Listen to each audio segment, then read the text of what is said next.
What's up, veterans? It's Junior Bennett coming to you live from Atlanta, Georgia. Today I'm going to share some information in this video that's going to help you out with continuity of symptomatology. Continuity of symptomology. Why is it that we have to have a continuity of symptoms? Okay. Now, basically, let me just give you the definition per the VA. We're talking about a succession or paper trail of times you went to the military for sick call up until your present. When you got out of the military, what did you do medically for office visits, sick call or outpatient visits to the VA or to a private doctor up to this present diagnosis? Okay. I want you guys to understand I got out in 1995. This is my personal story. So when I separated from the United States Navy in 1995, I exited with a lot of disabilities that wasn't diagnosed. Okay, so I understood, ladies and gentlemen, that I had to first meet element number one.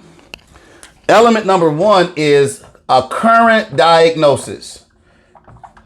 Okay.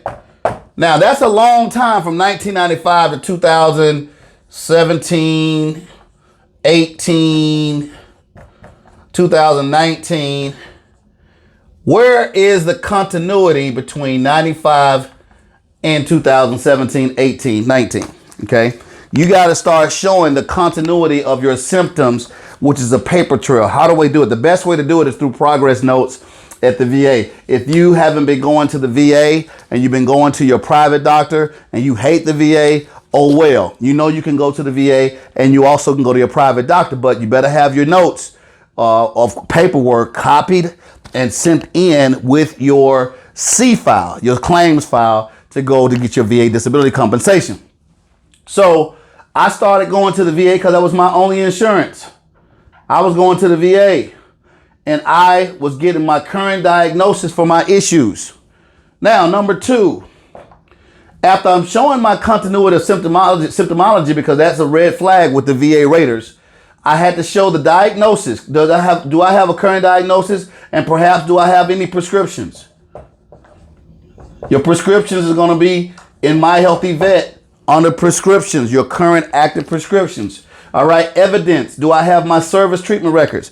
The service treatment records are coming in your CD-ROM in the mail.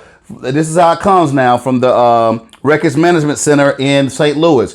If you don't have your service treatment records, you need to download the form VA, stands for Veterans Affairs, form S as in Sam, F as in Frank, 180. VA form SF180. Download the form and put COVID-19 expedite please in the top in red to get that service treatment record. Why do you need service treatment record? Because now you're showing your element number two, which is evidence of a complaint, evidence of a complaint, evidence of a complaint, treatment or diagnosis. Treatment or diagnosis. That's what the service treatment record is going to do for you in your medical and dental records, all on one CD-ROM. You stick it in your laptop and you're looking for dates. Dates matter in your claim. Dates matter. You're going to have the evidence of treatment, diagnosis, or complaints in your service treatment records. Now, one other part of evidence is evidence that shows a current diagnosis that's aggravated by something that happened in the military. I want to slow it down. You can get a secondary connection as it was aggravated by something that happened in the military. In my case, I had a broken nose, which closed my passageway, which gave me sleep apnea. I claim sleep apnea secondary to a broken nose, which is a deviated septum, to get the service connection. Okay. Now, the third thing about this is that you got, excuse me for the phone ringing here. How can I stop this? Okay. Sorry about that. My phone was ringing. Medical Nexus is your third element to service connection.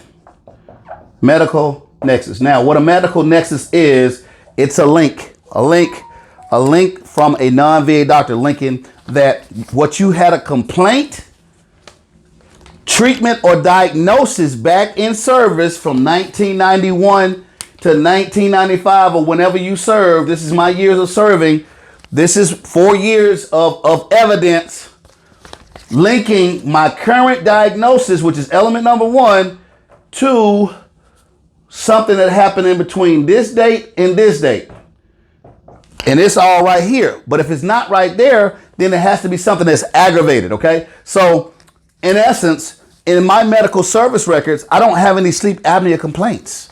My just buddies told me that I snore a lot, but that's not sleep apnea. Sleep apnea, you have to go to a sleep study and they have to put these tubes and wires all over your body and you have to lose your breath during sleep. If you fail that, the VA was going to give you a CPAP machine. Once you have the CPAP machine, it's called obstructive sleep apnea, and that carries a weight of 50%. Now, think about this for a second. If only thing that you found in your service treatment records was minor things like a scar, 10%, tinnitus, I'm going to spell this correctly, tinnitus, 10%, stuff like this, these are what we call lowball claims.